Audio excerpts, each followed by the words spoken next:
Boom! What's up, y'all? Welcome to the Kenny Parker Show. We do this every Tuesday and Friday, 8 p.m. Eastern Standard Time.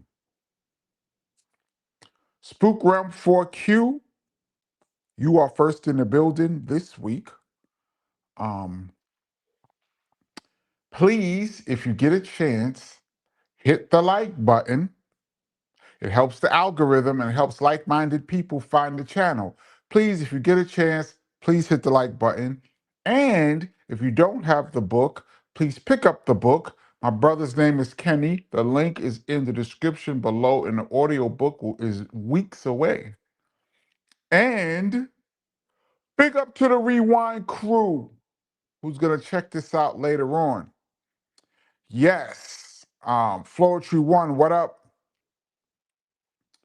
Y'all got questions right off the jump. Then, so to see y'all the ones that make me behind. I try to keep up, but y'all ask questions, interesting questions that I start falling behind. But Kenny, did you know Michael Jackson? First of all, let me make this a little bit bigger so I can see. Yo, Kenny, did you know Michael Jackson is the first artist to have a top 10 hit in 6 different decades? Another reason why he's the GOAT. Michael Jackson has so many incredible hits, records. And I say this once and I say it again. I think it's disgraceful how certain people's names are even mentioned in the same breath with Michael Jackson. How the total disrespect for the classic artist, the iconic. Michael Jackson is beyond iconic. Immortal artists like Michael Jackson's name gets thrown in the mud and compared to other people out now. There's no one and nothing out now that could compare to Michael Jackson. Nothing. Um, but the way the Billboard changed the rules of the charts to accommodate streaming. So now some of the records that are being broken on the charts are being broken due to streaming, not to the standard that the people from back in the day had to live up to. So it's crazy, but yeah, he is the GOAT. Um, Also, if you had to pick between Soul Train and Studio 54, which one would you pick? Well, I would pick Studio 54, even though that's not really my scene, all of the decadence that was allegedly going on in the building. But I've been to Soul Train already, and I've seen what it's like. It's not really a party like it looks. Sorry to bust people's bubbles, but it's all choreographed. They have X amount of dancers. They tell you when to start. They tell you when to stop. They tell you when to clap. They pause. Groups come out. Those of you that saw my epic fails, excuse me, my epic fails Soul Train know what I'm talking about. I give a little behind the scenes on what happens at the show. And what I mentioned then, but maybe you guys didn't see, is that you see the Soul Train dancers, but there's probably an equal amount of dancers like that around the perimeter waiting to get on. Some people never even get in, but there's other dancers waiting for a chance to get on the dance floor. So it's dancers and it's a bunch of people just standing there and it's choreographed and cameras. So it's not really a party. Studio 54 is an actual party. Once you go through that door, whatever you do is whatever you do. It would have been interesting to experience Studio 54 and see some of the legendary artists who were there kind of let their hair down because there was no rules in there. That's a good question. Rod Justice, what up? Oh, says Boom Kenny, what's up? I'm number 4 on the like. I was listening to Chris Styles. Chris Styles, big up to the Beat Miners who did a great job on that album. I believe I got a couple songs on there. How do you feel about KRS using the sample that Brand Nubian had already used? Um, I was actually in the studio when he recorded that song. I didn't really feel no way. Actually, he didn't use the sample that Brand Nubian already used. I believe he sampled Brand Nubian's actual album. He sampled Brand Nubian, not the original James Brown. Um, it was so obvious a sample that you would understand that he's, rocking over a Brand Nubian beat. I didn't look at it as a bite. I just look at it like it was obvious. He's obviously looping up Brand Nubians, and he actually took it from the Brand Nubians. So, yeah, I didn't have a problem with that. I don't know if he asked the Brand Nubians could he use it. Puba, I believe Puba produced that track. I don't think he asked Puba for permission, but big up to Grand Pooh. That's the homie. Oh shoot, what did I just do? I hit a wrong button, y'all. Uh-oh, I'm back. Woo.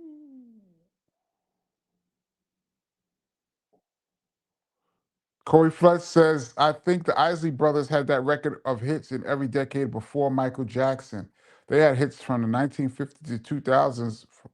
Yeah, from Shout to Contagious. Yeah. They might have the record. Yeah. The Isley Brothers are incredible. Dre Stack Dollars, what up? Smooth T, what up? James D, Buffalo, New York. I have not seen your name in a while. Where you been? Uh Explicit Hip Hop. Yes, I just saw your email a little while ago. Yes. Tonight's special guest will be Curious George. Big up Curious George. That's my man. Always a cool brother. Every time I seen him, it was always good. Um, no, he's not on the show, but that would be dope. Big up Curious George. Cool brother. That's a cool brother right there. Orrin Hamilton, what's up? Gray Beard, what's up? Rosmel, what up? Silk Child, what up? Latrice Washington, hey. Um, Damn, this is crazy. 40 years ago today, the LL Cool J debut Radio was released, the first ever Def Jam album. Damn, that was 40 years ago? Dude,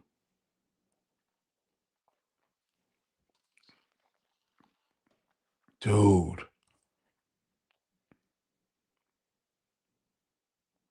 Oh no. Rod Justice says your video is jacked up, Kenny. Oh no, not the oh man. Not the I thought I had the problem fixed.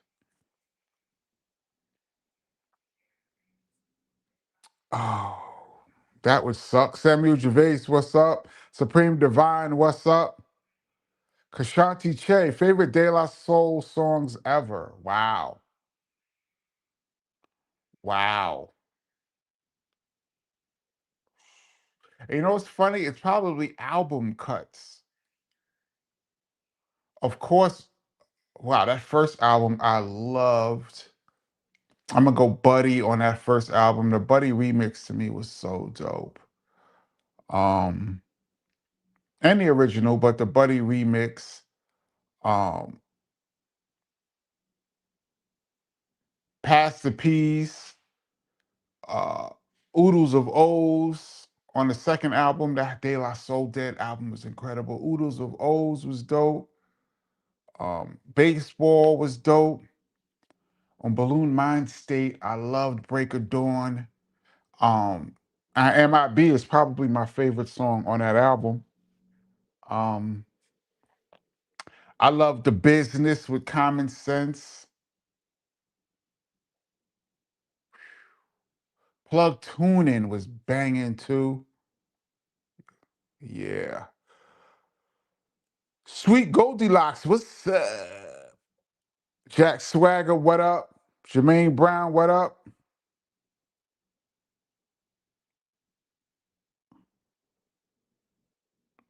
I don't know what this is.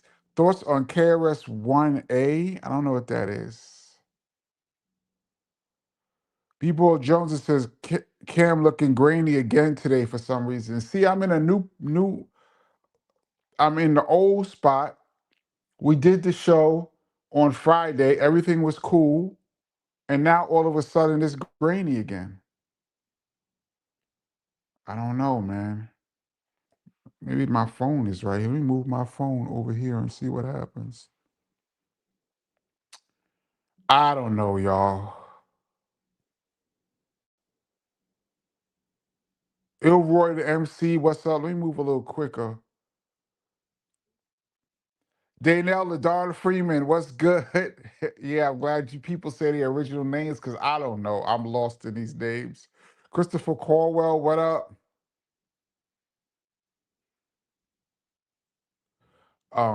Icon Post says, notice how there are lots of artists being compared to Michael Jackson, but nobody's comparing anybody to Chris Brown. You know, and I think it's unfair to Chris Brown. I've never heard him say he's Michael Jackson. I just heard, people come out with they think Chris Brown is a better dancer than Michael Jackson and he's a better artist and he's taken a lot of heat that he didn't even generate. And it's not fair to Chris Brown. Um, I would think that Chris Brown, first of all, if I was comparing somebody to Michael Jackson, Chris Brown is so far down the he's the greatest probably of this generation. He's this generation's big R&B star, but compared to Michael Jackson, these are young people talking, so you can't really even have a conversation with them. Patrick Y, what up? Um,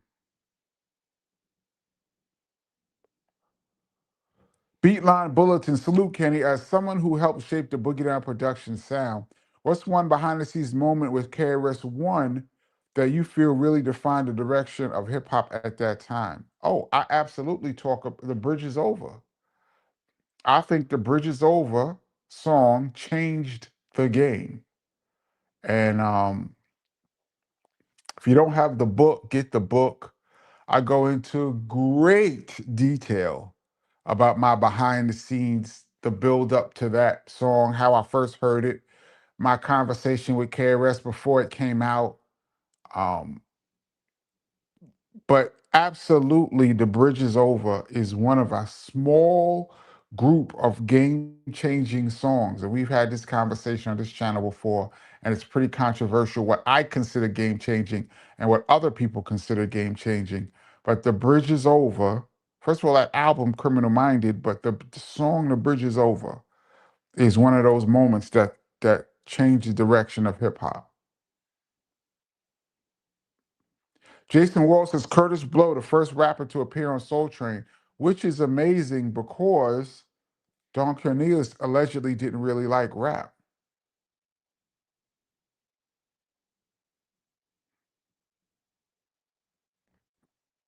Oh, shoot, Ilroy. Lord Sear has a segment on Shade 45. First of all, big up Lord Sear, where you can call in and kick an acapella verse. I got through and got on the air today. That's dope. Big up Ilroy, the MC. Shout out to Shade 45. Of course, I got to big up Heather B and Sway, the whole crew on Sway in the Morning, Shade 45. I got a few friends up there at Sirius. Um, I'm gonna shout out Beverly Smith. She has a show up there. Of course, Grandmaster Caz and Sha Rock. Gotta shout them up. They got a show. I was on that show. I was on Beverly Smith's show. I was on Sway in the Morning show. Roxanne Shante and Cool V. I was on their show. That's four. I was up there a few times. I know I'm forgetting somebody, but yeah. But shout out to Lord Sear. I have yet to do his show.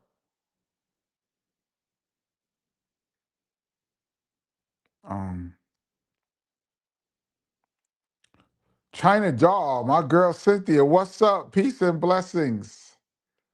Um, Crusher Blackwell, Boogie Down Productions is coming up on a 40th year anniversary. Will there be a classic BDP reunion for the double album at least? Well, there should be. Chris is working on a documentary about the Criminal Minded album. that he wants to drop for the 40th year, which will be, well, it came out in 87, so I guess it'll be 2027. Um, that would be dope. Um, that's all on KRS though. Any kind of reunions, anything like that. BR Valentine says Guru says rappers and art, you don't own no loops. Um, yes and no. As far as art goes, you don't own any loops. He is correct. But as far as business goes, somebody owns those loops. Some musicians and producers made that music. And not only do they own it, but you got to pay them. In the same way, I have music that I've produced that I made. And if someone sampled it, it's been used. I've had songs that's been used in different TV shows or whatever. They have to pay me because I own my loop. If I made the loop and I like, there's some stuff that I actually played on the keyboard. I own that loop. You have to see Kenny Parker if a corporation wants to use it. And in the same way, I had to clear samples and spent a lot of money clearing samples. So someone owns loops. Guru is right in that rap is an art. The art form, nobody owns a loop. Five people could use the same loop, but someone actually made that. Um, Rosmel says MJ doesn't get the respect that he deserves as a great songwriter. Most of his hits that people think were written by Rod Temperton were actually written by Michael Jackson. I don't know if most, because Rod Temperton wrote a lot of stuff. A lot of different people wrote, but Mike did write some stuff. But Michael have like what, two or three songs on his album that he wrote. I don't think he gets the credit as being a great because he didn't write a lot of songs for a lot of people. Like I think to get the credit as a great songwriter, you've had to have written a lot of hit records, not only for yourself but for other artists. Michael Jackson writes for Michael Jackson. He'll have a few here and there. But Rod Temperton, when you guys get a chance, please look up Rod Temperton, one of the most incredible songwriters in music history. Um, Kenneth Smith, what's up? Gregory Nettis says Draymond Green is the Bill NBA of the NBA. You be coming out with just random stuff. Man. Draymond Green got in trouble, I see today, for getting into it with a fan. The fan was heckling him, and he went and got in the fan's face. Be careful, Draymond. You will run up on the wrong person.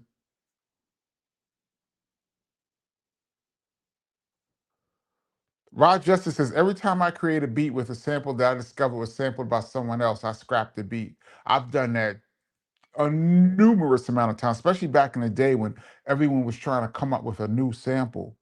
But two things I could say to that. One is if you flip it differently, it could be almost a new sample.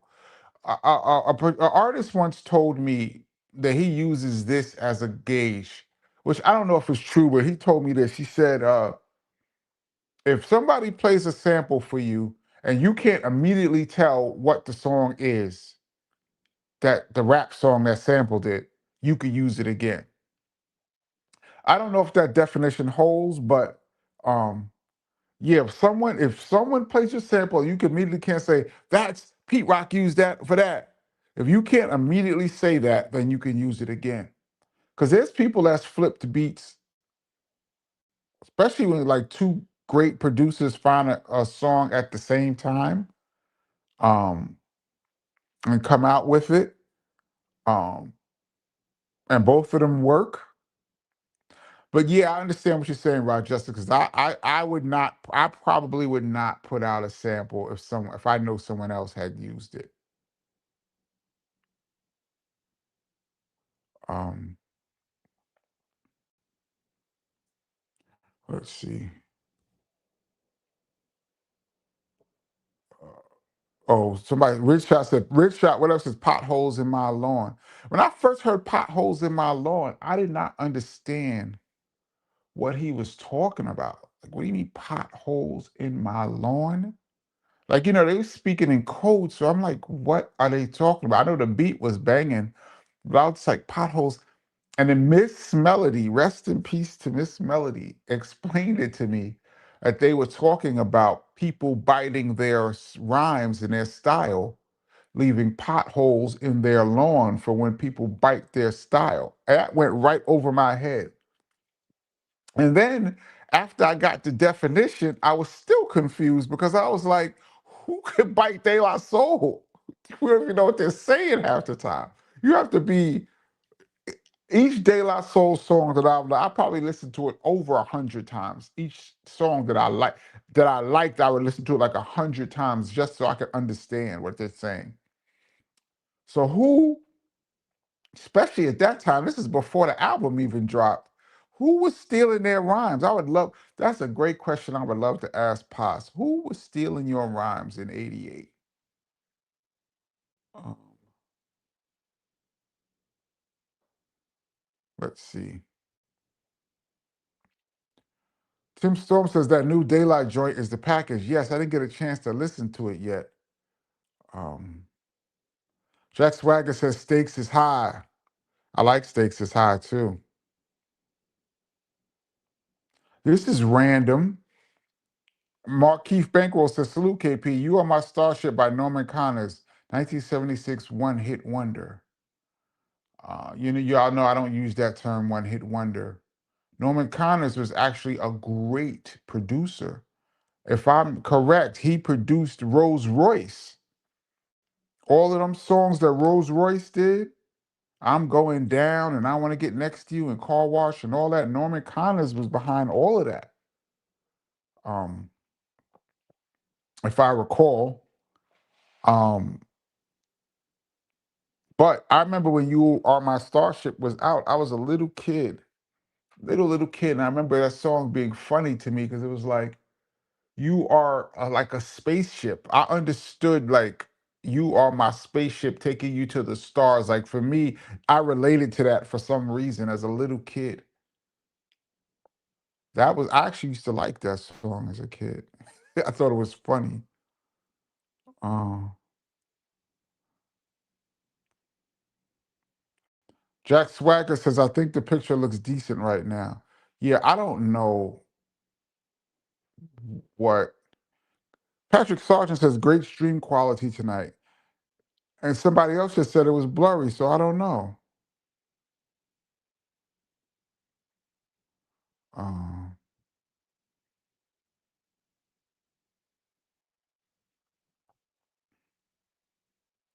let's see. Jamil Live says, "What's your opinion on why so many artists sit on so much music? It's because the label had access to it, or they don't own the rights to the music, or someone else owns the masters. What do you mean by sit on so much music? Sometimes when you do an album, say an album is 10 songs, 12 songs, you might do 25 or 30 songs, and then you might whittle it down to what you think fits the album where you're trying to go. Then you might have 10, 12 songs left over. Now them songs might end up being used later on. You might sell the songs. They might come out in the next album. You might take rhymes off of one of them songs and put on a future song. You could do a bunch of stuff with it. But because you recorded it with the record company's budget, technically they own those songs too. They own the masters of that song because they paid for it. But another thing is record companies have schedules, and you say they have 4 quarters where they drop music. So say you're scheduled to come out at X amount of time. You're scheduled to come out. This is I believe this is the last quarter of 2025. So say you're scheduled to come out the fourth quarter of 2025, and you drop um your album. Now you might not be scheduled to come out again till 2027. So you might have mad music that you want to get out that you can't get out. So it's a battle between you and the record company trying to put out music. That's what his big argument was with Warner Brothers, is that he wanted to put out all the music he wanted to put out when he wanted to do it. And Warner Brothers was going, no, we have a schedule. And that caused the whole slave thing on his face and everything. Um, so a balancing act. I believe Michael Jackson, Quincy said they recorded 300 songs for Thriller and used eight.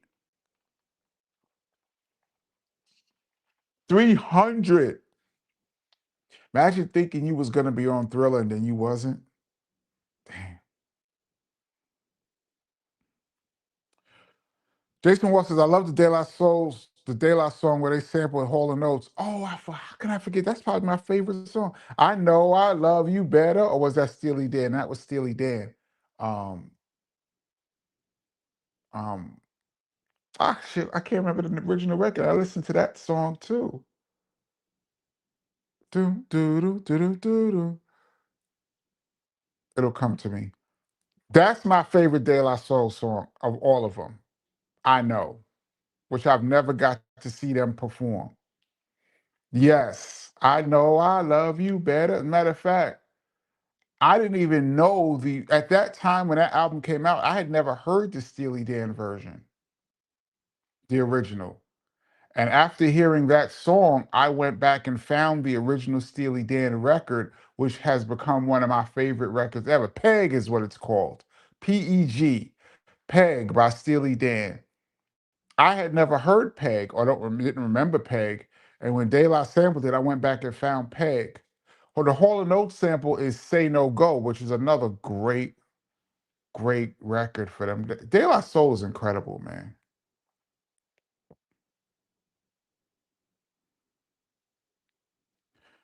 David also says, Kenny, how do you feel about ICE? They in North Carolina snatching people up like crazy. Uh, I try to not get too political on this channel, try to keep it to hip hop. But snatching people off the streets and deporting them, I think is terrible.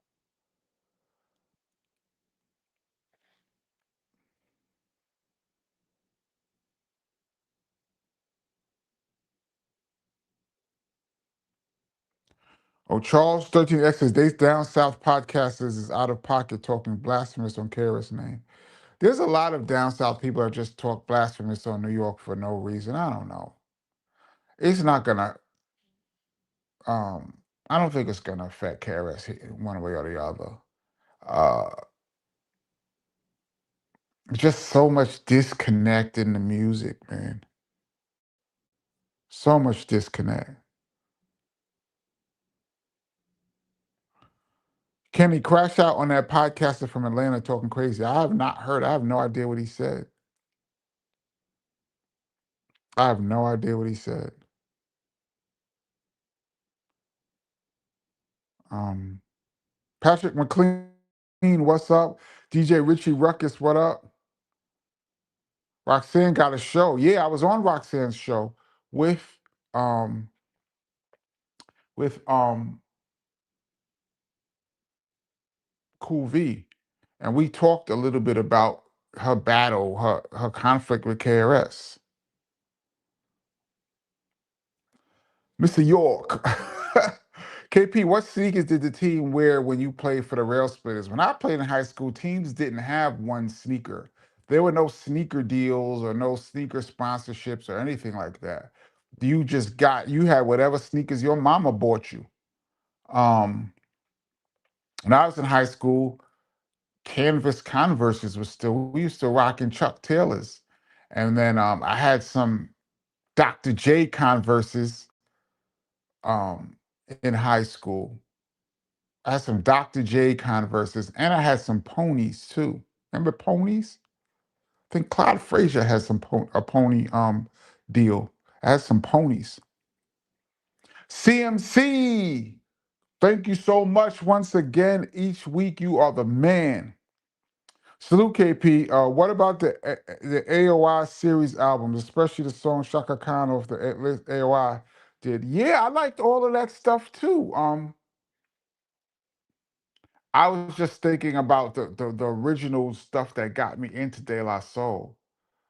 What's the one they sampled? LTD. What a difference. Aren't you love? Is what nothing that they can see. Something like that. That was one of my favorites too. Nothing that they can see. My singing is actually my singing is incredible. Yeah, I like those albums as well. I love De La Soul, as you guys know.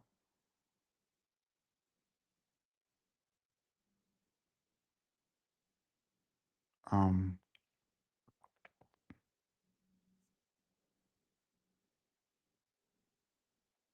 Jason Wall says the old live freestyle of Heather B popped up on my feed on stage with KRS and Kenny on the turntables. That's from the BDP Live Hardcore Worldwide album. I was on the SB 1200 actually. Great question, David Olson. Kenny, what was the better last show, MTV Raps or Arsenio Hall All Stars? Were you there for both of them? I was there for neither of them. Both of those were dope. Both of those were dope. I'm gonna say Arsenio Hall because he went out. First of all, Arsenio Hall, I always says, was a huge friend of hip hop. In a time where hip hop did not get a lot of national mainstream exposure, Arsenio brought all kind of hip hop groups on his show, groups that would not be on any other channel, including BDP. We was on there like 5 times. Um, and for him to end off his show and bring everybody up, he had the Woo and KRS, he had Mad Lion and female yo, he had everybody up there. I thought that was really incredible. Um, I thought I'm gonna go with Arsenio. I'm gonna go with Arsenio, even though both of them were really dope. Fauci says, I saw you on All Hip Hop KP and Brother Ali's Travelers podcast. Thank you so much. Big up to allhiphop.com. That's my peoples. Um, I think Brother Ali's Travelers podcast is the best interview I've ever done in my life. That was an amazing interview. The best I've ever done. Cutie Pie, what's up?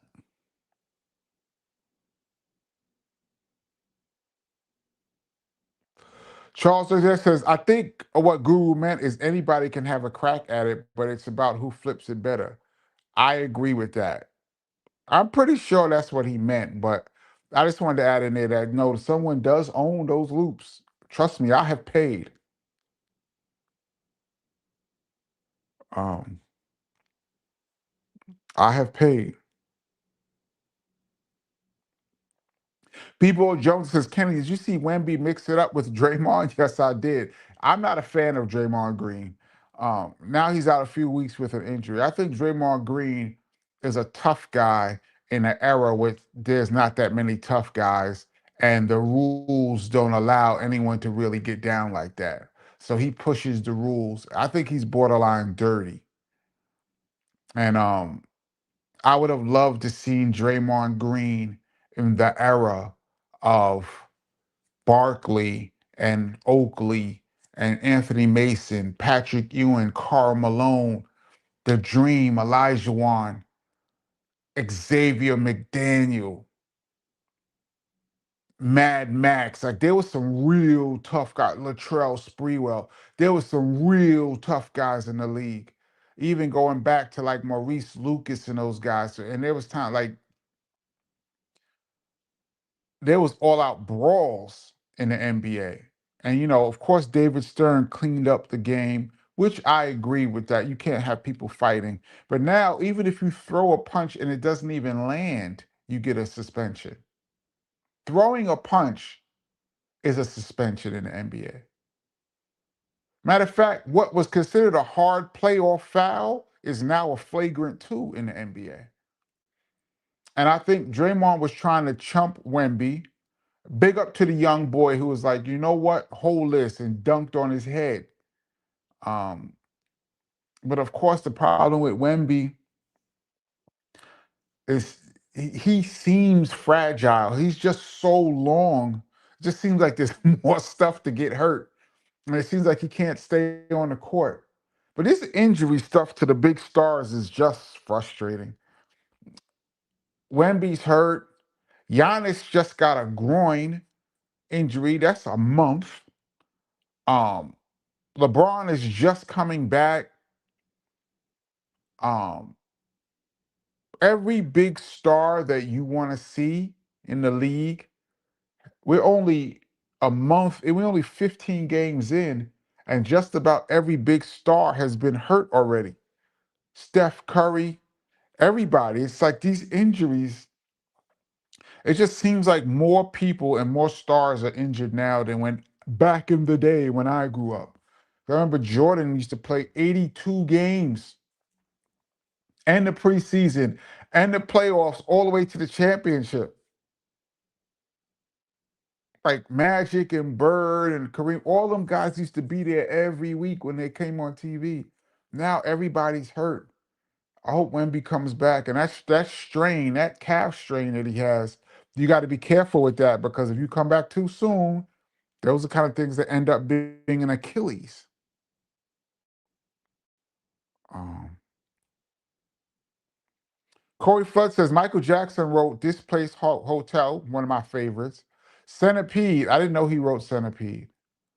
And Muscles for Diana Ross. He could write, he co-wrote We Are the World. He wrote Dirty Diana. No, he wrote, but you're still talking about records that he was on. I think the songwriter credit really goes to people who write for multiple people. I don't know if that's necessarily should be true, but that's it seems like that's like the criteria. And even the songs you're mentioning here, Centipede was for his sister. That was a dope record, by the way. Um, I used to like I Want Muscles. I didn't know he wrote that. That seems odd that Michael Jackson would write a song about muscles all over my body. That's odd. Um, but yeah, he still wrote a lot for himself.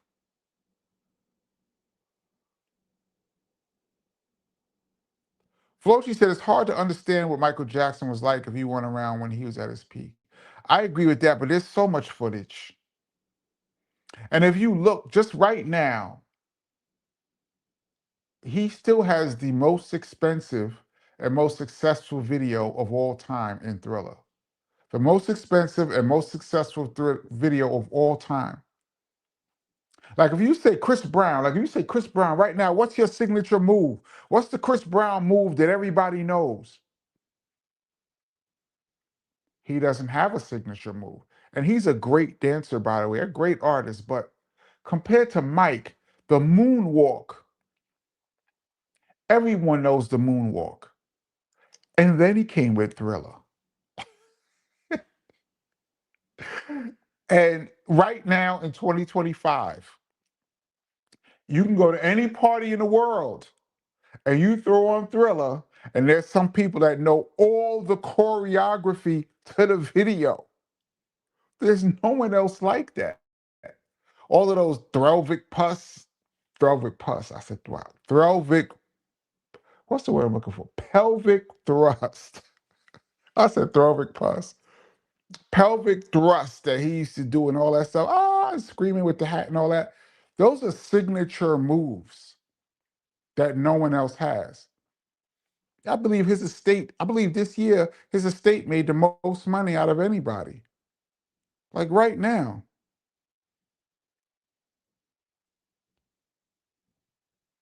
Um, I see people mentioning Prince.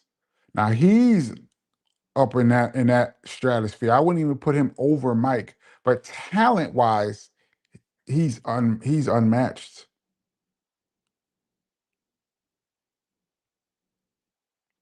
Divine Existence, Peace KP. A lot of people don't know that Guru was responding to YZ when he rapped rappers and art. You don't own no loose. YZ accused Gangstar of beat biting.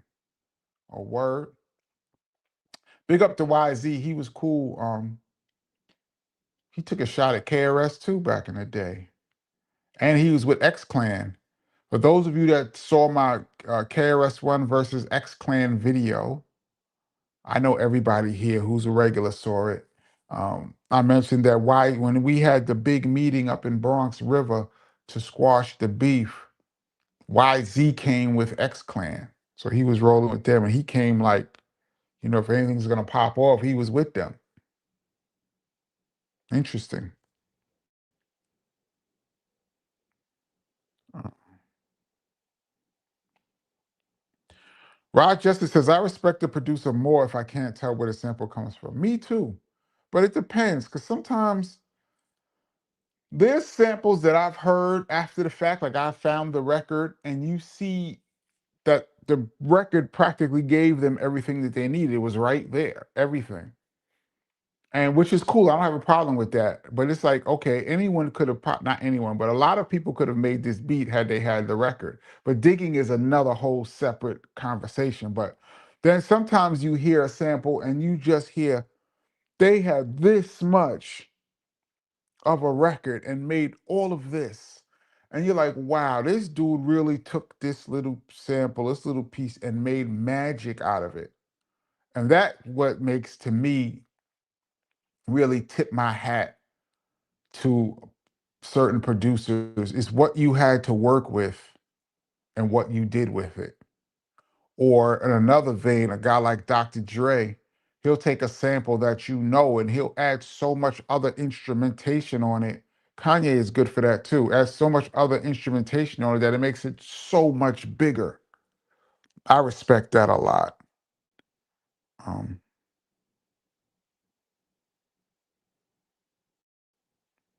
Explicit Kenny, what was your favorite hip hop song before Run DMC came out? So you're talking before '83?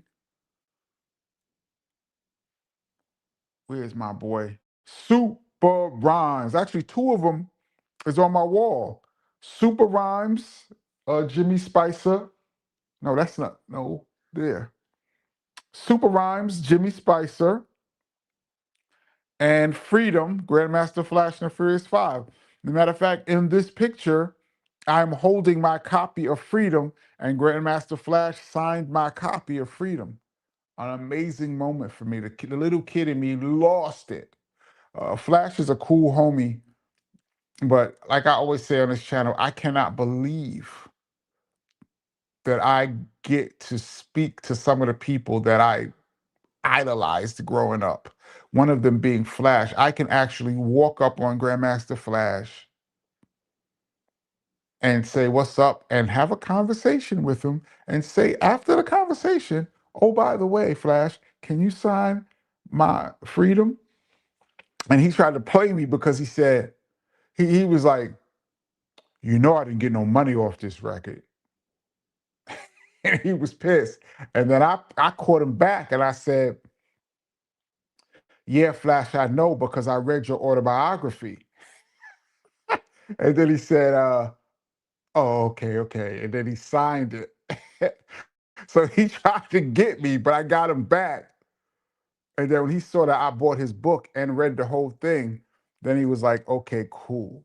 And he signed it. But yeah, before Run DMC, Freedom and Super Rhymes are records that's just, and Rapper's Delight. I, that's a picture of me and Master G right there. Um, I'm trying to think of like an obscure record. Trying to think of some obscure that came out before in 80, before 80. Because not the messages, I mean the message, but that I'm not counting that. That was huge, but um how about Crash Crew, high powered rap? Well, they weren't called Crash Crew then, but walking down the street with your box in your hand, that too was crazy. Um, that's a great question. Before Run DMC, that's crazy. Abel Valdez, thank you so much for your contribution to the channel. Much, much, much, much, much appreciated. Um, CMC, you're killing it tonight as usual. My avatar, Pete Rock, mentioned his five favorite soul and R&B albums. Help me understand what's the difference between the two during the 80s. Well, that's a great question because I'm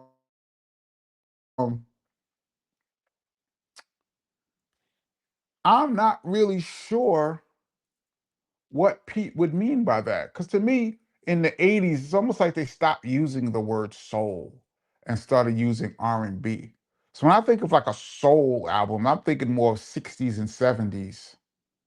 And when I think of like an R&B album, I'm thinking 80s and beyond. That's in my mind how it works. Now, I don't really know what Pete Rock meant by that. The Chocolate Boy Wonder, Soul Brother number one, um, you know, his definition is probably more advanced than mine, but I'm not sure about that. Soul, because they didn't a soul album, because even yeah, by the 80s, they weren't really using that term in my to me. Now somebody's gonna come and say, yes, they were. Um, but yeah, that would be my answer to that. But I'm not sure.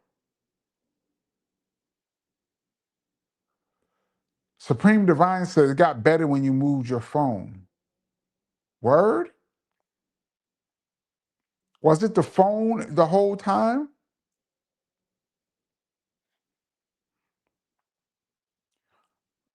Rich Shot says Biddy's in the BK Lounge. I like that too. I like oh y'all ask me my favorite favorites. Um Somebody says they can't believe I didn't like Millie pulled the pistol on Santa. Yes, I did. Um yes, I did. It's just that you asked me for my favorites off the top of my head. Um I'm falling behind too. Drez one says the gangsters, oh you mean Gangstar or gangsters and the Tropical Quest have beef in the early 90s. Do you mean Gangstar? I never heard that.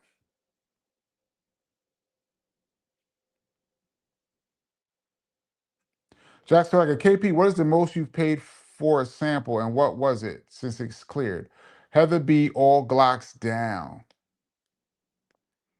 is a sample of the Stylistics People Make the World Go Around, which is probably my favorite Stylistics record.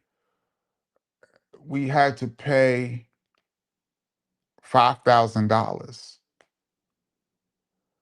We had to pay, I believe, 3,000 for the publishing rights for to the publishers, the writers, and then 2,000 for the mechanical royalties, which I guess went to the record company. But in total, we paid five. That sample by itself was $5,000, and then we had to pay 2,500 on top of that because I scratched Black Moon. I could break it down like whatever you want from one of my favorite Black Moon album songs.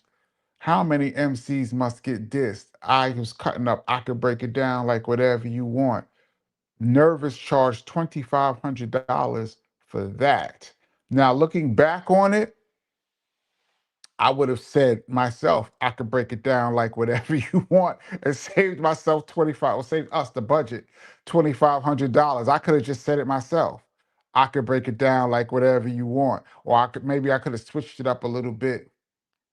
I could get down like whatever you want. I could have said that I could get down or whatever you want. I could have said that and saved $2,500. But back then I was just, sampling and it cost. So the most I ever paid for one sample was to the Stylistics, $5,000.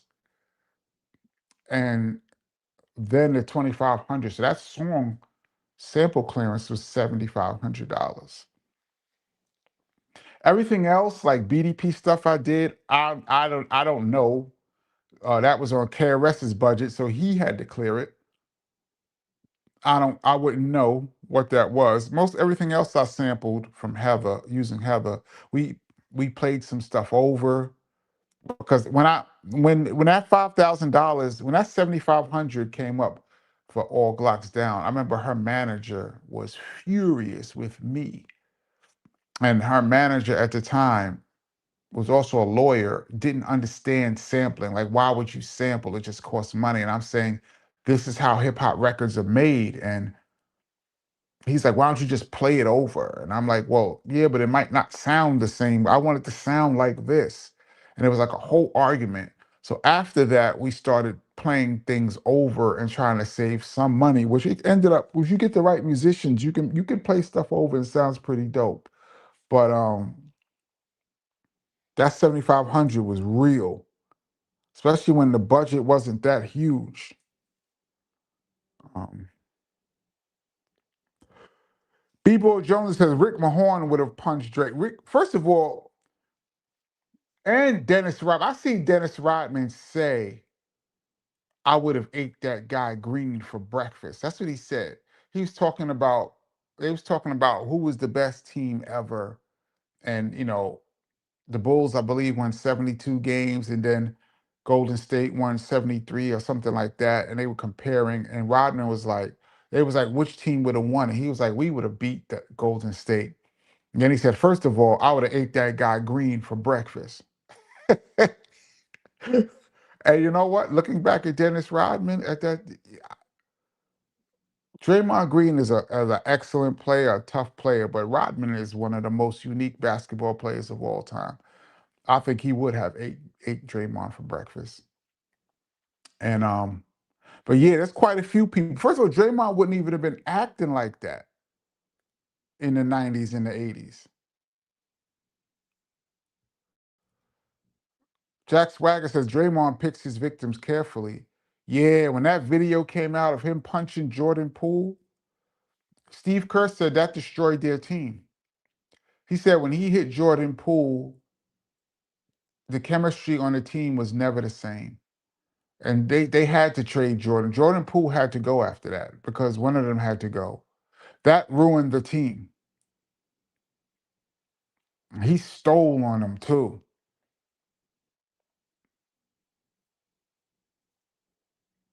Um,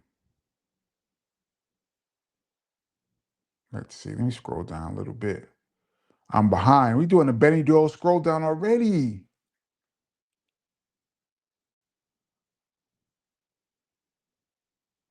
Rosmel says MJ wrote most of the Thriller and Bad albums, and most of the songs on those albums were his.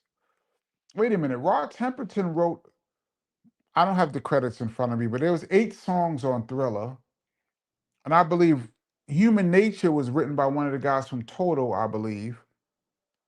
Rod Temperton wrote Thriller. And is She's Out of My Life? He wrote like 2 or 3 on there. I don't know about Bad. He might have written on Bad. I'm not sure about Bad, but I know Off the Wall and Thriller was something else. Um, I don't have the credits in front of me. Um,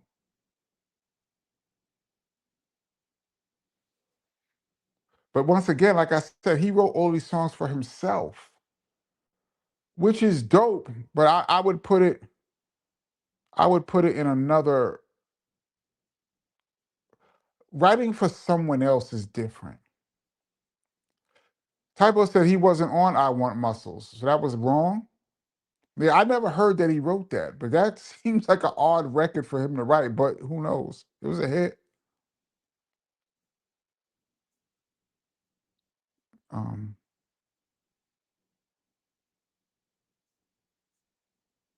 let's see. When I scroll down and I just jump in, then I miss like you guys are having a conversation and I I don't know what the hell y'all talking about. Yeah, I saw this. B-Boy says Mike and Prince had a big time rivalry. A lot of people didn't know about. Not at the time, we know now. And it seems like it was one sided. Seems like Michael Jackson had no beef with Prince. It was Prince picking at Michael Jackson.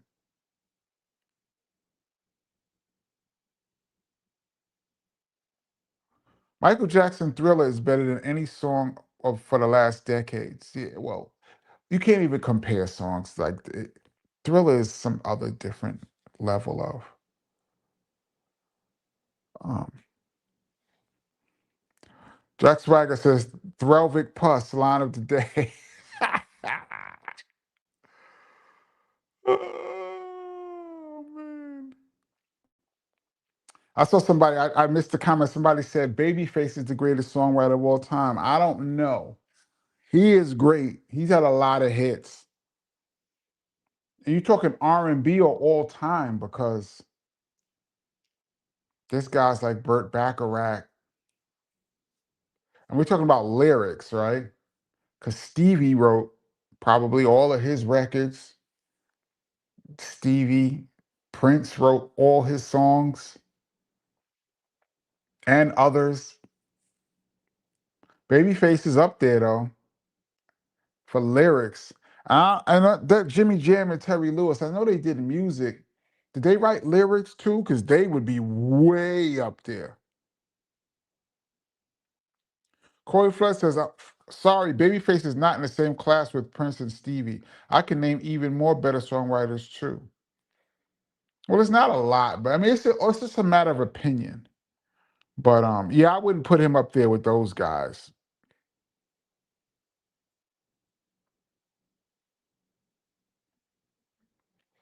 Engage VR, what's up? Says it's crazy to see generations later new fans of Thriller album. I did a speaking engagement a year ago with kids, high school kids, freshmen to seniors. So they were like 14 to 17. And I was trying to explain to them about hip hop and vinyl. And I brought I brought the album Thriller with me to show kids what an actual record looked like. I was in Ohio. Big up to Napoleon for bringing me out there. I was in Ohio and I pulled out Thriller. I was in a big auditorium with all the kids. And I pulled out Thriller and I said, anybody know who this is? And the whole place exploded. Kids were screaming, Michael, that's Michael. They were screaming. This was last year. This was 2 years ago. This was in 2023. In 2023, I held up the Thriller album to a bunch of high school kids in Cleveland, Ohio, and they lost it. They Michael Jackson has been dead longer than most of them have been alive. And I held up an album from 1982. They lost it. That's what I'm saying. You can't even compare. Can't even compare, man. That's why I said Prince would have been a great guest. Imagine KP and Prince doing industry rants. My mouth would have been closed because he knows infinitely more about the music industry than I do. And I have never, I have not really even got into my real rants. Y'all have heard bits and pieces of my rants, and then I calm down. I have some real major rants about the music industry. One of my rants is how did not Jive held KRS-One's career back. That's one of my great rants. But I'm not going to do it today, but one of these days I'm going to break that down. I think KRS had a great career despite being on Jive.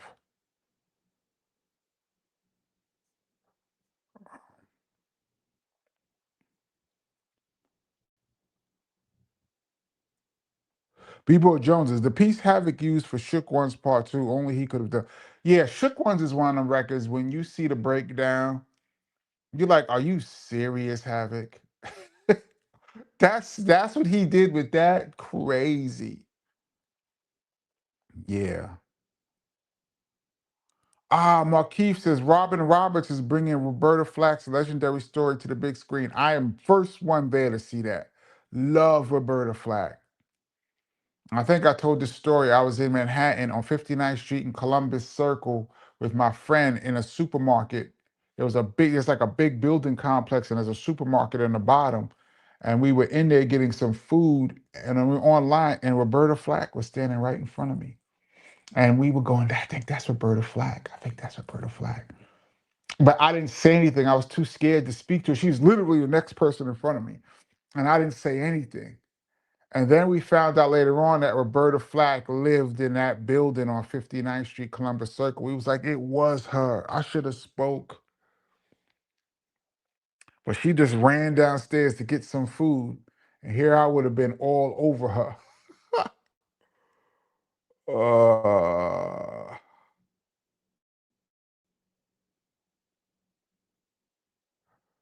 Corey Fletch says Prince may have written more hits for other artists than Babyface. Yeah, yeah, Heartthrob says, I don't know about that, fam. Yeah, I don't know about that one. Prince wrote a lot of records for other people, but Babyface, just about all his records were for other people.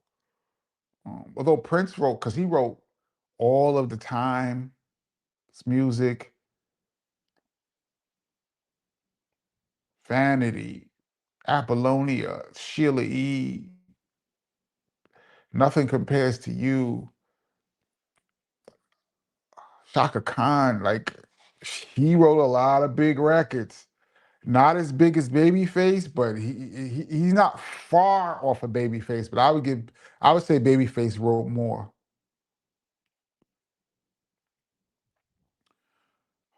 The Bee Gees may have written more hits for others than Babyface.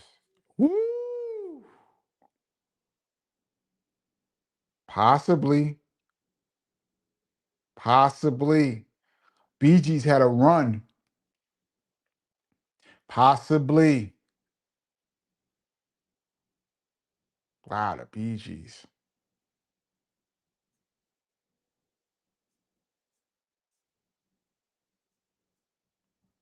Wow, you killed me with that. Tybo says AJ by Curtis Blow, Larry Love by Grandmaster Flash. I think that came out after Run DMC. And Heartbeat by the Treacherous Three. Heartbeat was banging too. You asked me for my favorites. I told you my favorites, but Heartbeat and AJ was banging. In New York, AJ was a monster. When I used to come on, one, one, one, one, two. Oh man. Let me scroll down a little bit. What is the first West Coast hip hop record you ever owned? What do you mean by owned? Do you mean by I bought it myself or I interpolated it from my brother? I got a lot of KRS's World's record collection. He used to go in the store 89, 90. He used to go in the store and just say, give me two of everything.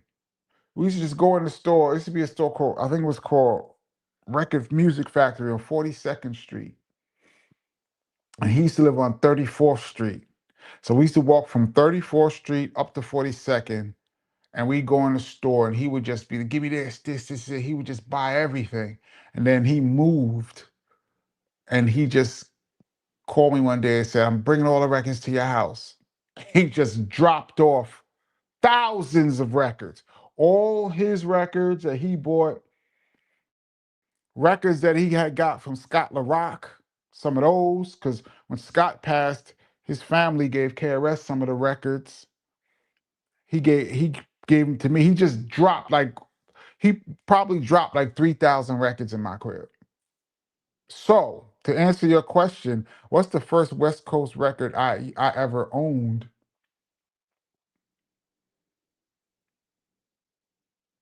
Well, it could be NWA, Straight Outta Compton, which was these were Chris's records though, but I owned them. I got them from him. Or Ice T. Scott had 6 in the morning, police at my door. That record, 6 in the morning. I still have that record. I have it with Ice T gave Scott LaRock a copy. Ice T gave Scott LaRock 6 in the morning. And Scott stamped it. Scott had a stamp. He stamped Scott LaRock on it. I now have that record in my possession. I've had it for since the record came out, 86. Um, so I'm gonna go with 6 in the morning, iced tea. Tybo says rocking on the radio. That was dope too. Crash Crew was dope. Rosmel says, Kenny, your voice is out of sync with the video again. I don't even know what to say, man. I don't even know what to say.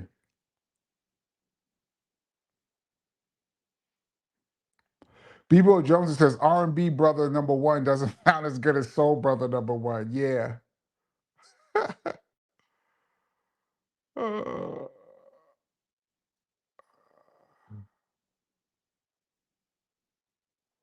Patrice Washington, do you remember the rap group Whistle? Yes, I do. Big up to Hitman Howie T, who produced them. Rest in peace. Um, let's see. Rich Shot, was ISIS part of X Clan? Yes. Lin Q, she became after that.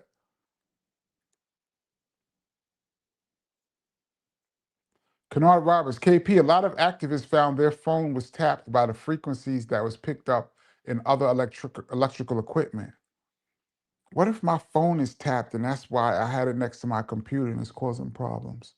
But then again, y'all say it's better, but then you said it went off a little bit. I don't know. I'm gonna have to get to the bottom of this. I don't know how I moved my location and everything.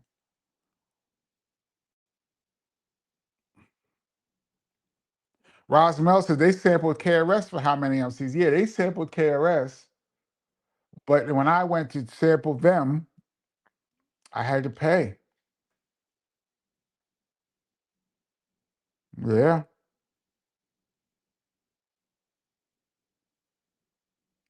Uh, Floetry says All Glocks Down was a big song for her though, right? Yes, it was. Um, it was worth the money, but but the question was how much did I pay? That 7,500. Yeah, you got to imagine too. We had to pay the 7,500 before the record came out. So at the time, her manager was beefing because it was like you spent all of this money. The budget was so small, and you spent $7,500 on samples, and we don't even know what this record's gonna do. Um, yeah, it was a nice argument. Rod Justice says H bully, H bully, H bully. Let's see if she appears. Fochi says if you play it over, then it's all in the clear. Not exactly. If you because like I said, there's two payments you have to pay. The publishing, which is the writers, whoever wrote the words, whoever wrote the music, are the writers. Words and music is equal. Whoever wrote the words and the music, you have to pay them. It's almost like an advance. I think it's like an advance against future royalties. So $3,000 is an advance against what it's going to do in the future. So you pay to clear it from the publishers. Now you have to go to the record company because they own the master recording. It's called a mechanical license. They own the actual record, physical recording. So you got to pay them too. So it was 3,000 for the publishing and 2,000 for the master recording. I think ended up being 5,000 for that. And then to clear Black Moon, it was 2,500, which was for the publishing and the master recording. And it was funny because we sampled Black Moon, Buckshot and the Beat Miners have publishing on Heather B's All Glocks Down. So they get a piece of that song sales or publishing, sales, everything. They get a piece of Heather B's song because I sampled them from Black Moon. Y'all follow me?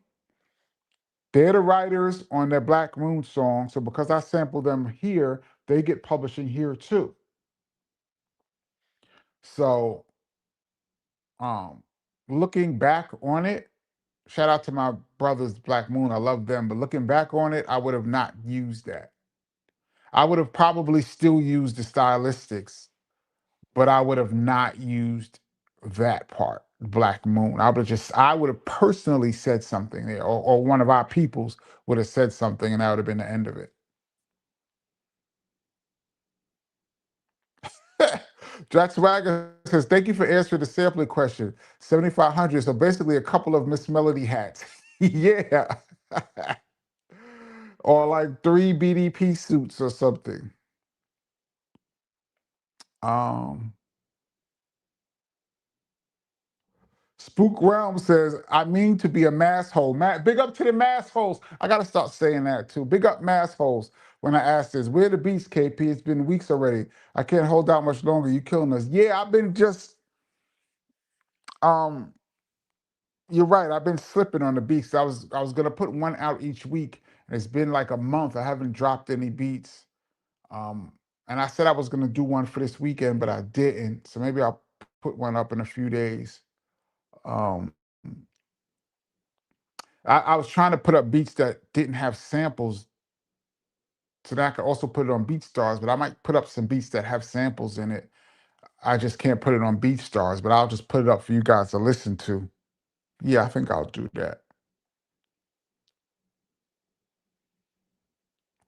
Jack Swagger says All Glocks Down is Heather's biggest hit, so it was worth the money. Yeah, it was worth the money. But as it turned out,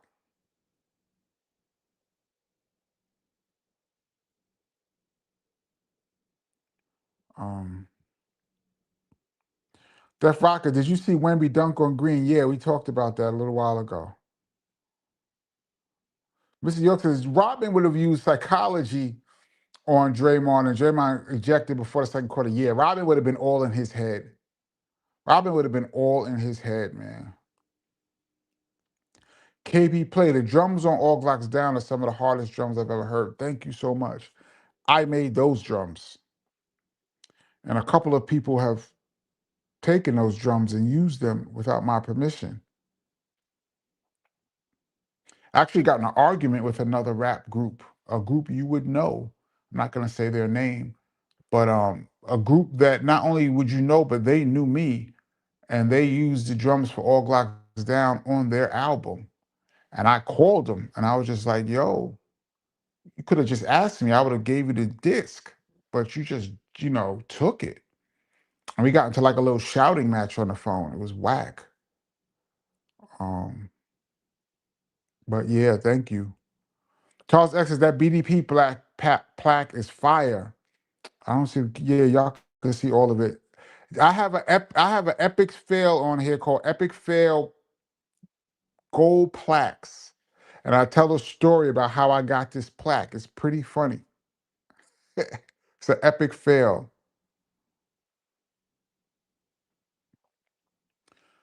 B.R. Valentine says, I'm always confused about sampling today. I heard many artists say it's hard to sample today, but at the same time, artists like Al, Madlib, Muggs, and others still sample heavy. Yeah, but are they clearing it?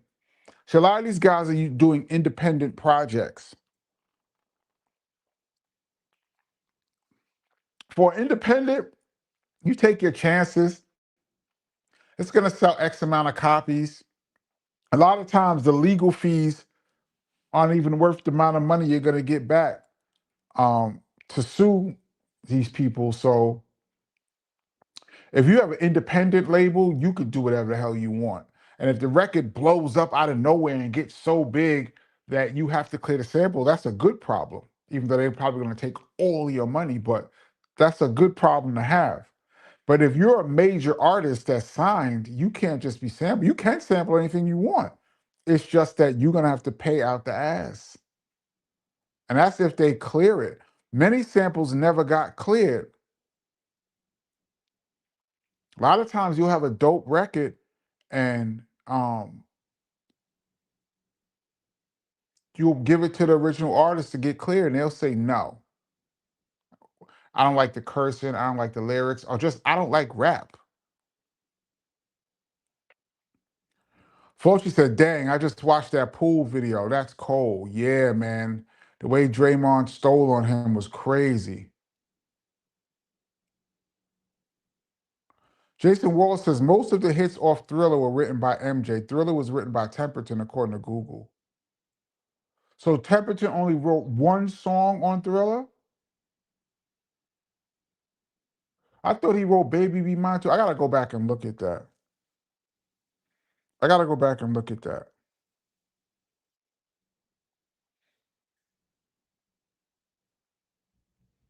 Because that means Michael Jackson wrote Billie Jean and and Beat It and um The Girl Is Mine and all that with Paul McCartney. Rod Justice, thank you. Says Rod Temperton wrote 6 songs for Michael Jackson, 3 off the Wall and 3 on Thriller, including hits like Rock With You and Thriller. So he wrote 3 on Thriller. I think, yeah, that's what I say. He wrote 3 on Thriller. And the one dude from Toto wrote Human Nature. That's 4 of the 8 songs.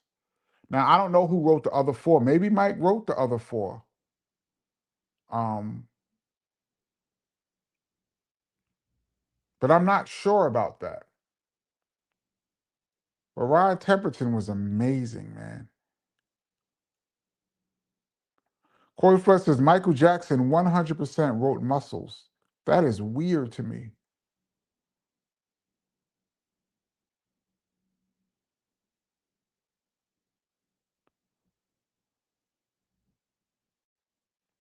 MMA says, do not mess with Rod Temperton. Has more soul in his pinky than most cats in their bodies. Absolutely. KB Play says Jimmy and Terry wrote their songs and produced them. Well, if that's the case, then they would be right at the top. Jimmy Jam and Terry Lewis would be right at the top for the records writing for other people. They would have to be number 1, right?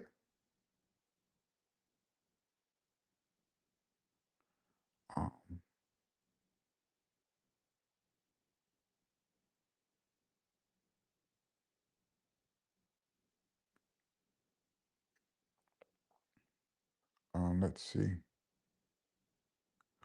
Yeah, Smokey Robinson wrote tons of hits for Motown artists. Yeah, back in the day. He's another great one. Smokey wrote a lot of great records. Yeah, he's another great one. Great one.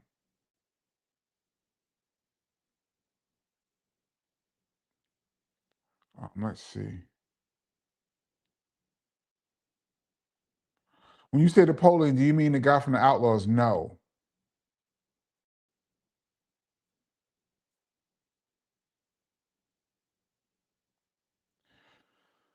Daniel Don Freeman says, hands down, R. Kelly is by far the greatest R&B writer of all time. I don't know, the greatest R&B writer of the past 30 years, maybe, maybe. R. Kelly wrote a lot of records for himself. He wrote for other people. He's great. I wouldn't put him with like a Smokey or something, but I wouldn't say he's the greatest of all time.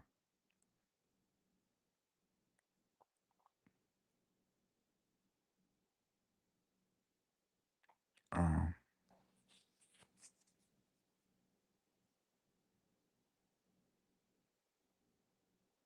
let's see.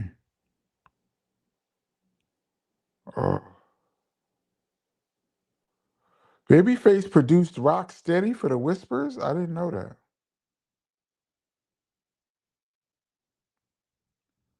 Let's see how far back. I'm not that, oh, no, I am far behind. All right, I'm going to scroll all the way down to the bottom. Big up to the Doyle brothers. I don't know if they're in the check-in, but um, by the way, if you get a chance, please hit the like button. Um, please hit the like button. It helps the algorithm. And big up to the Rewind crew. All right. Floji, did you guys kind of know All Glocks Down was going to be a hit beforehand? No. I know I liked the beat. I knew I liked the track. There's a whole long story behind that song, too.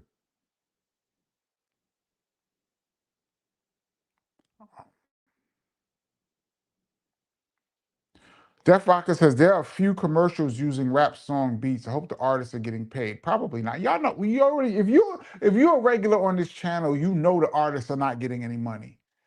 Um, whoever owns the publishing is getting the money. And the fact that we're seeing a lot of um rap songs or older songs in commercials, meaning they're being pushed by publishing houses. Publishers buy publishing, they buy song rights from artists, and then they go out and shop them to people. So the fact that you see them in a lot of commercials probably means some publisher bought the publishing from the artist and they're shopping and they're placing them in different places. Yo, I saw something ill today on my feed.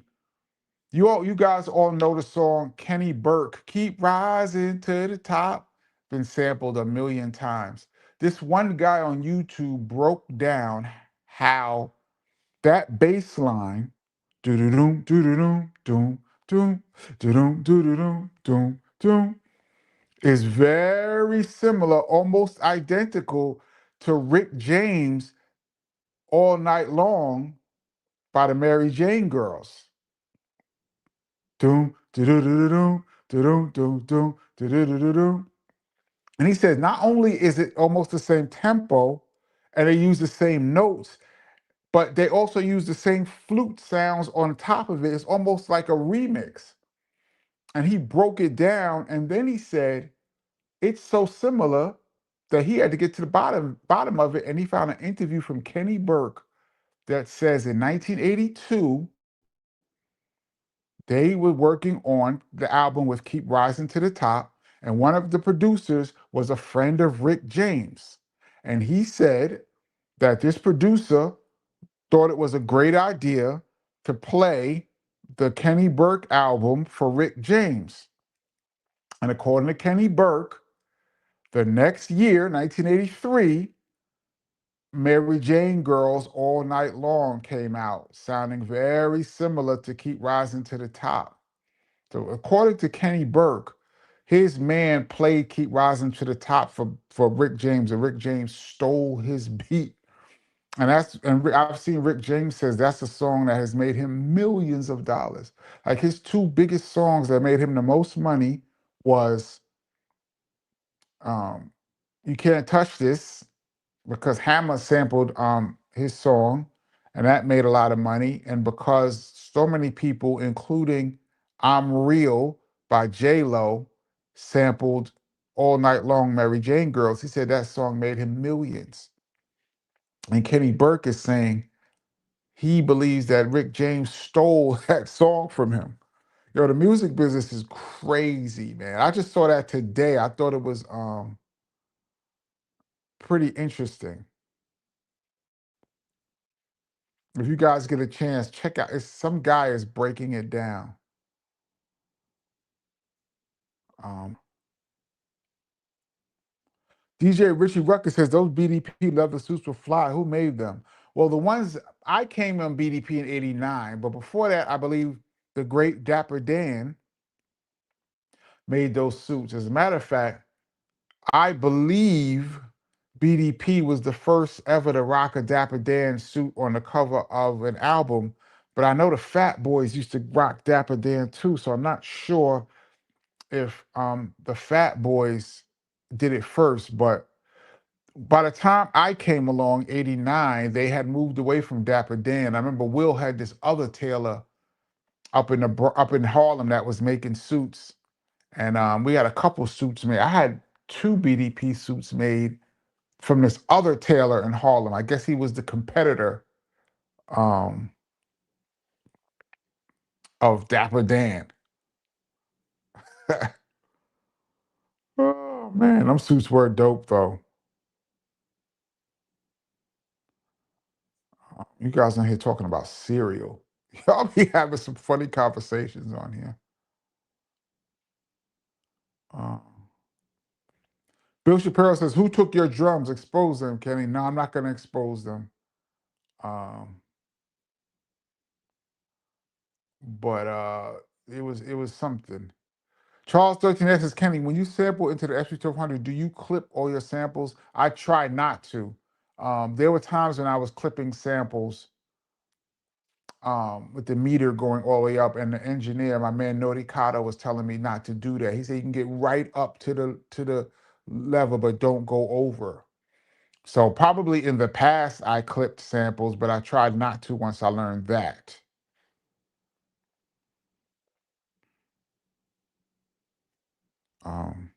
Let's see.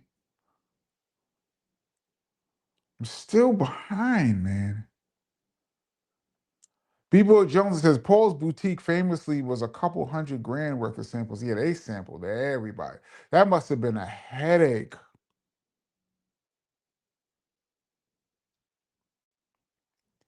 James Brown didn't clear Angela for Souls of Mischief's track Cab Driver. Word? He could still come. I don't know what the statute of limitations is, but he better be careful. Crusher Blackwell says, what's your take on Salt calling out the music industry at the Rock and Roll Hall of Fame? I did not see her speech, but I've seen her talking before about getting her rights back. Um, I'm down with anybody dissing the music industry. So what's my take? I didn't even see it, but I'm down with it. F all of them. Um,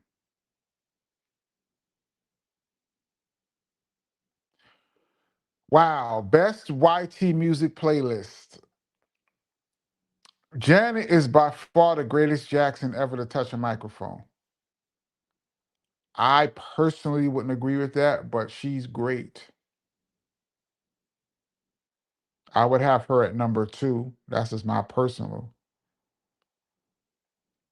Big Green, Kenny Parker. Remember Sierra Garrett wrote some of Mike's songs too. You talking about Bad, right? I'm not sure.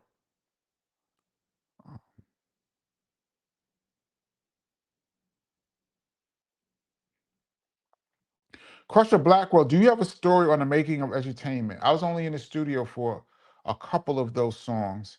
And on this channel, there's a breakdown of the Love's Gonna Get You 12-inch single. I do a whole breakdown of the Kenny Parker show, how that song was made. If you go back, I think I did it like 2 years ago. If you look back on this channel about 2 years back, there's a whole breakdown of that 12-inch.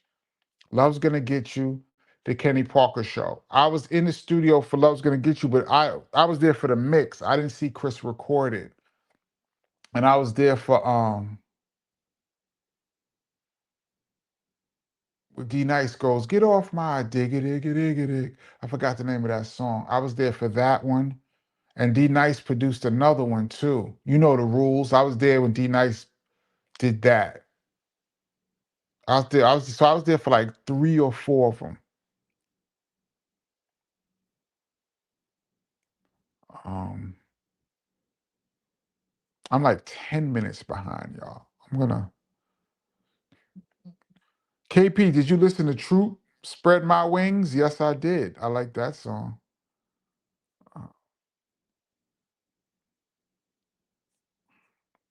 Somebody wrote Slick Rick James. Um, let's see. Yeah, I was talking about the Keep Rising to the Top. Yeah, that's crazy work. Now we don't know if it's true, but Kenny Burke, Kenny Burke, not only does he feel like it's true, he said his man played him Keep Rising to the Top. So that's crazy.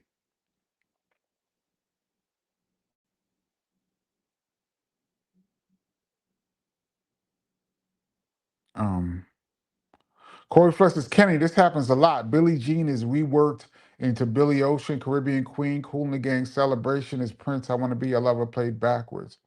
Yeah, I mean, everybody is really borrowing from the people that came before them. But some things are a little bit shady. Like,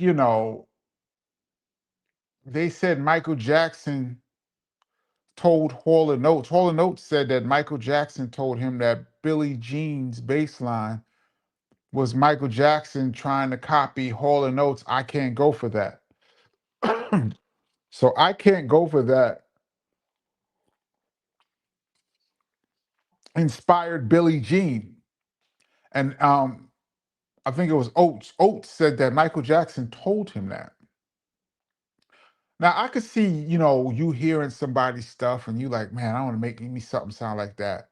and your man playing you their new music and you going and making something exactly the same, very similar, and coming out with it. That's a little bit different to me. It's a little bit different. And you know what? Thank you for clearing this up because I played myself. KP Oreo 1873 front TikTok from TikTok. KP, you mentioned Norman Connors being the producer and songwriter for Rolls Royce, but it was actually Norman Whitfield. And you are correct, and I am wrong. Thank you so much for fact checking that. You know I love fact checking on this channel. It was not Norman Connors, even though I believe he was a jazz artist, but I got him mixed up with Norman Whitfield, and you are correct, and I am wrong. A guy named Norman.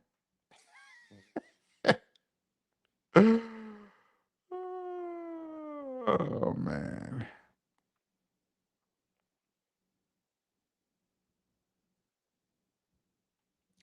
Um, Jason Wall, that's what started the Cube versus Cypress Hill beef. They let Cube here throw your set in the air, and he came out with Friday. I remember that, and Be Real was hot. As a matter of fact, I've seen Be Real say that in person. I have seen when they had that little beef. I've seen Be Real say that story in person. King Son claims that Ice Cube stole Wicked from him. He played it a cassette, and Ice Cube came out with it. I mean, I don't know if that's true. I'm not accusing Ice Cube of anything. But those kind of things to me are sucker moves. And your man plays you something and you hurry up and come out with it before he does. I've heard quite a few stories like that. I'm just not going to bring it up here because I'm not trying to get in no beef. But yeah, um,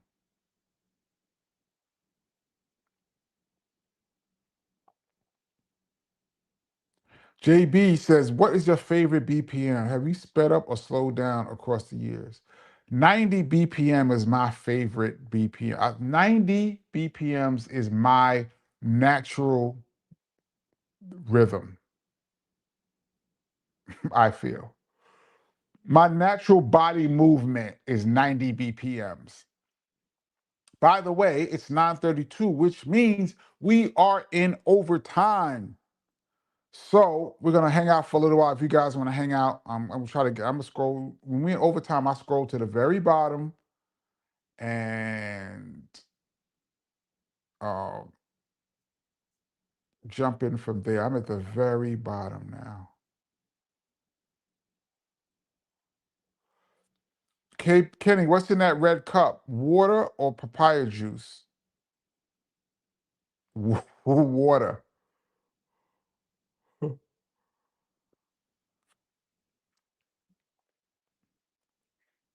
Jeff Rocker said King Son had beef with everybody.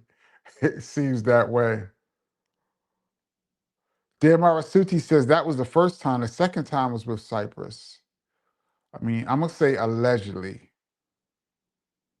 I'm gonna say allegedly. Um, Foji says it's 9:30 for you, but it's only 6:30 in the Bay. Big up to the Bay Area. I can hear Sway right now. Sway is the #1 Bay Area lover, maybe of all time. Big up Sway.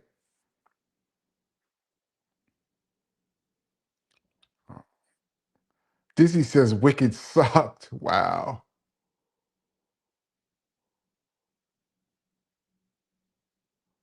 Red Shot says hits from the bomb. One of my favorite Cypress Hill records is I Wanna Get High, So High. I thought that was so dope. The beat, everything was just ridiculous.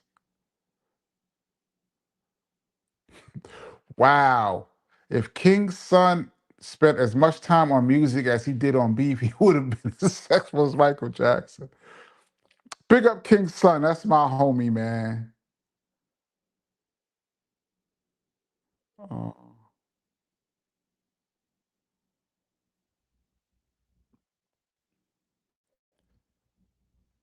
Yeah, Jack Swag. I want to get high. That siren was bananas.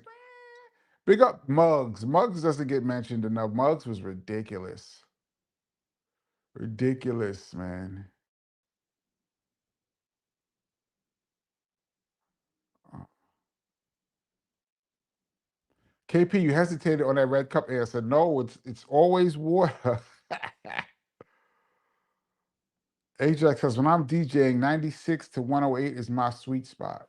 A lot of Tribe Called Quest records, they said on Midnight Marauders, the BPMs is like 95, right? 96, what they said, 96? A lot of Tribe records are 96. A lot of those dope records from 92, 93 was somewhere between 96 to like 102. 96 to 102 is like the golden era tempo. But I'm a little bit slower than that. I like beats that fast too, but my natural speed is 90. Therefore, De La Soul and Naughty had beef. Yeah, I think De La said some rhyme that Tretch took it the wrong way, if I recall.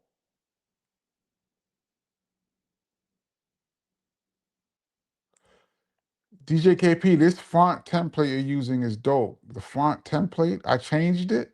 I was messing around with it. Sometimes they be changing it on me.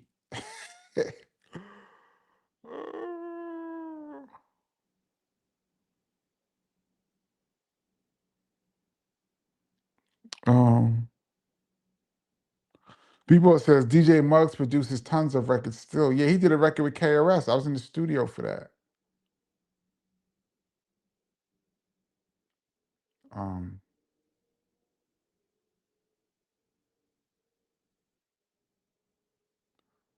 let's see. Kenny Parker, you reframed my life last week. It's late now. I'll bring it up Friday. Yes, please do. I would love to see how it reframes your life. That would be dope. Yes, please do. We are in overtime, y'all. We're 7 minutes in. I'm going to hang out a little while longer if you guys are down to hang out. Rich Shot says, How I Could Just Kill a Man instrumental was dope. That whole record was, everything was just banging. That was real dope. Uh, Charles Bombay, Kenny, Benny Doyle was talking loose about Daylight. That kid is crazy. There'll be no De La Soul slander on the Kenny Parker show. Matter of fact, there is no native tongue slander on the Kenny Parker show. Which reminds me, I got a call. I told you guys I saw Q-Tip last month. I got to give him a call. I was trying to let a little time pass. I didn't want to bother him, but I'm going to call him. um,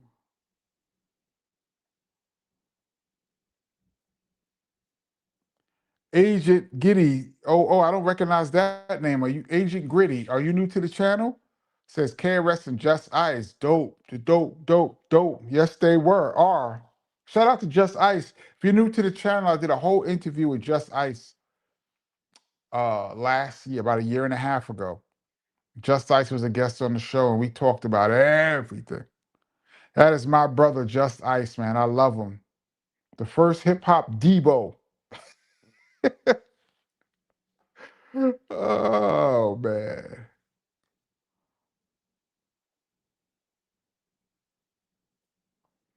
Mr. York says, Kenny still don't know it's you. That's right. That is Benny Doyle.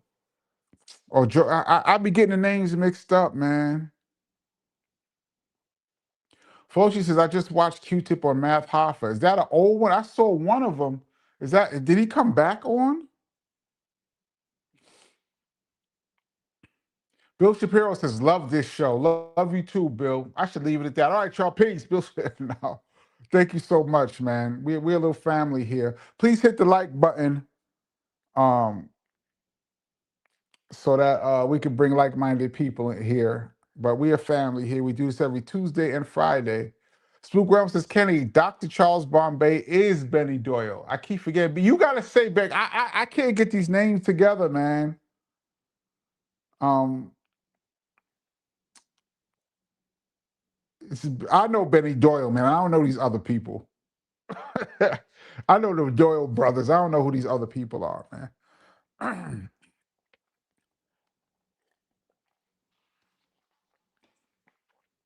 Mosh it up. I was in the studio when they recorded that song, well, the first version of it. Um, um, let's see. Cutie Pie says the fact that you can just pick up your phone and call Q-Tip blows my mind. Yeah, I ran into Tip about a month ago. I've had Q-Tip's number since People's Instinctive Travels was out. So that's 1990. I don't know how many different numbers he's had since then, but we always exchange numbers. That's my people's, man. All of them. Um, but yeah, like I always say, it blows my mind too. But I look at Q-Tip more as a peer. Like, we came out around the same time. Not we. BDP was out before them, but I joined BDP right when Q-Tip was making his mark. So guys like that, Tribe, Preem, Pete Rock, I look at them as like peers, like my brothers. Like we all a, a family. But like Flash and Super Rhymes and those kind of people for me is crazy because I was a little kid listening to them, glued to the radio, just singing every word. And just to see them, I did the interview with Sirius with Grandmaster Caz, another just incredible legend, and Rock. And it was the first time I had met Rock. We was over the computer. He wasn't even loud, but I was fanning out. I'm like, yo, Rock, you birthed all these girls. And I had to give her flowers. I like giving people their flowers while they're alive. But yeah, it is kind of crazy. I could pick up the phone and call people. If everybody that I ever had phone number still had their same number, my Rolodex would be crazy. I'm trying to think of people whose numbers I've had in my possession. Biggie, I've had Biggie's number. Um, Chuck D. I still got Chuck's number, matter of fact. Um, I'm trying to think of people from the past that whose number I've had. It's crazy. I can't even think, but may have had like early Puff Daddy number, like all kind of people like that, like all of Tribe. Did I ever have anybody from Wu Tang's number? Jizza is my man. I might have had the Jizza's number. Not sure. I might have had the Jizza's number. Um, but yeah, if people still had the same numbers, it'd be crazy. Now, but people's numbers changes every week. Um, CMC, you and KRS ever break dance on cardboard as kids? Great question, but no, no. I think KRS is done all of the elements except break dance, and I was never a break. I'm not a good dancer. I'd have killed myself. Um, no, we never danced. Um, we never danced as kids with the cardboard. Uh, we would have though, like when we was like we started in the Bronx. For those that got the book, know the story. For those that don't have the book, we started in the Bronx. We lived down the block. We lived in the next door to Cool Herc. When he started hip hop, we was next door. But then we moved to Brooklyn, and in Brooklyn, it was reggae music. Hip hop took a minute to get to Brooklyn, and by the time hip hop got to Brooklyn, we was rapped out. We was into rap crazy. So it wasn't really breaking. Never really was in our area. Then KRS became a graffiti writer, but the breaking part was never in our area. Just the rap and graffiti and DJing. Um,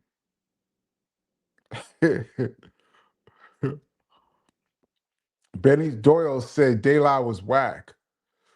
Don't do it, Benny Doyle. Don't do it. We might have to call you Daylight Doyle. Daylight Daylight Doyle is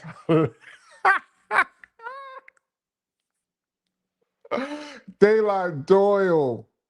If you gonna diss Daylight on here, that might become your name. Don't yo, Daylight Doyle is crazy. Yeah, man, that's really funny. Flo, she says, I didn't know Betty D was Dr. Bubba. Yeah, thank you.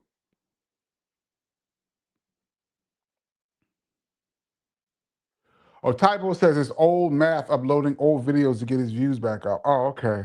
Yeah, because I knew Q-Tip was on there. Man, if I can get Q-Tip on here, that'd be crazy. Jack Swag says, KP, can you pick up the phone and call KRS? Mic drop. Yes, I can actually. And you know what's funny?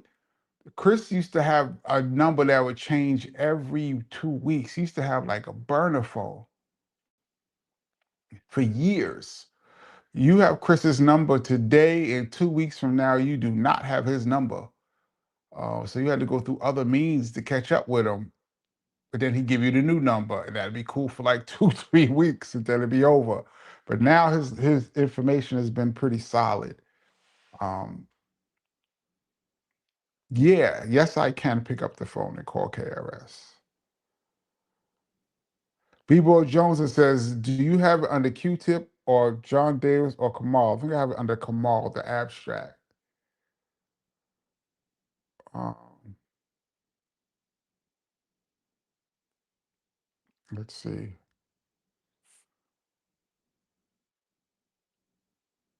Um,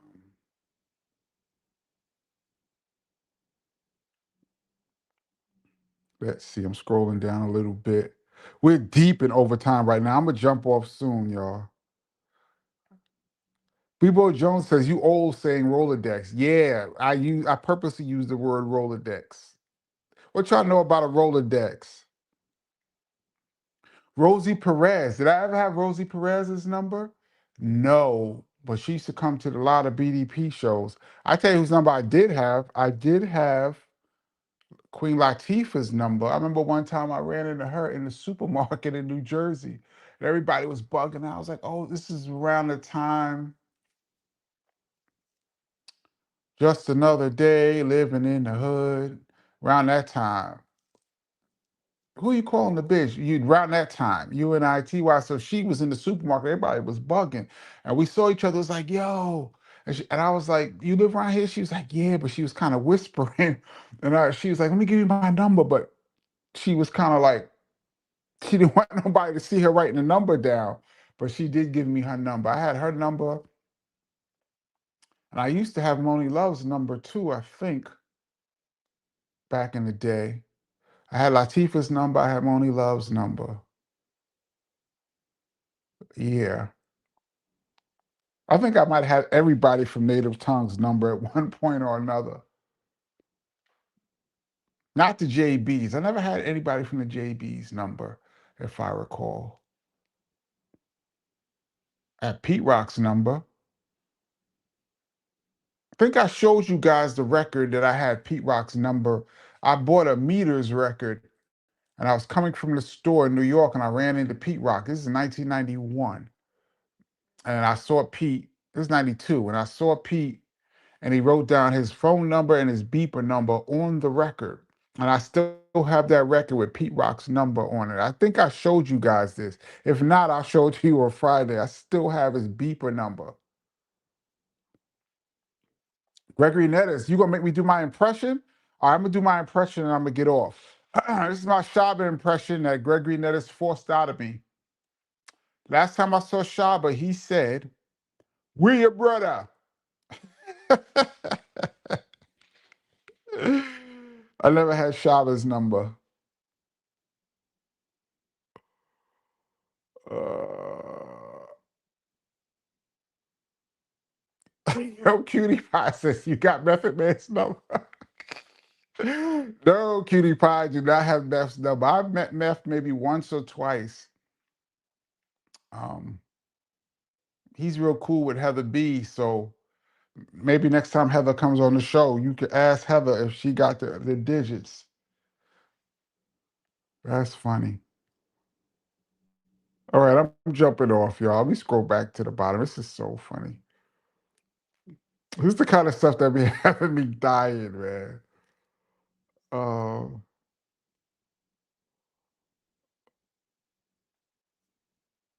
Folks, have you ever met Spike Lee? You know what's funny? I just met Spike Lee for the first time a couple years ago.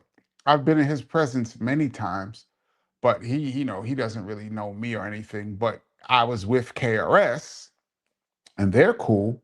And then Chris said, "Do you know my brother Kenny?" And he says, "Oh, hey, how you doing?" And we shook my hand, and that was basically it. He was with my man Beast, big up Beast, who used to do security. I used to roll with Wyclef. I see that he's rolling now with Spike. Big up to my man Beast. That's a good brother right there.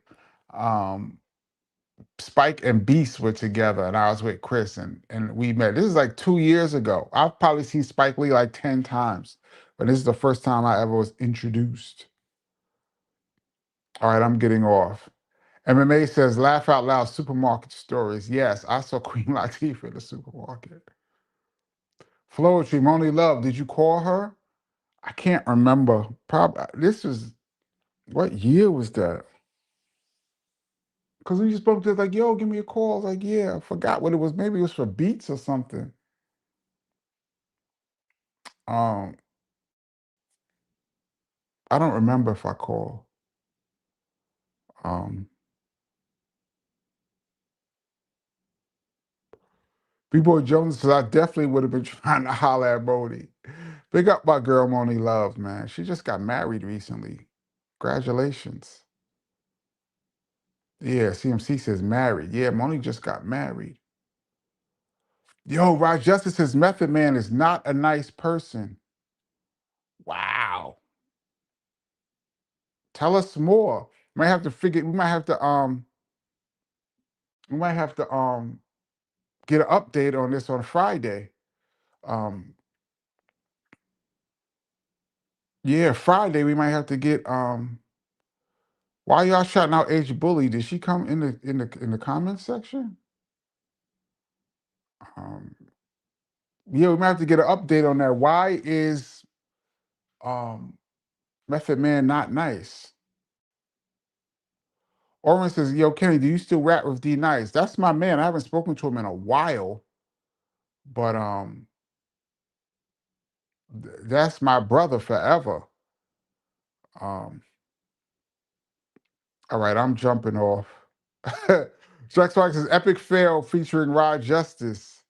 Yeah, we need to find out why Method Man is not nice.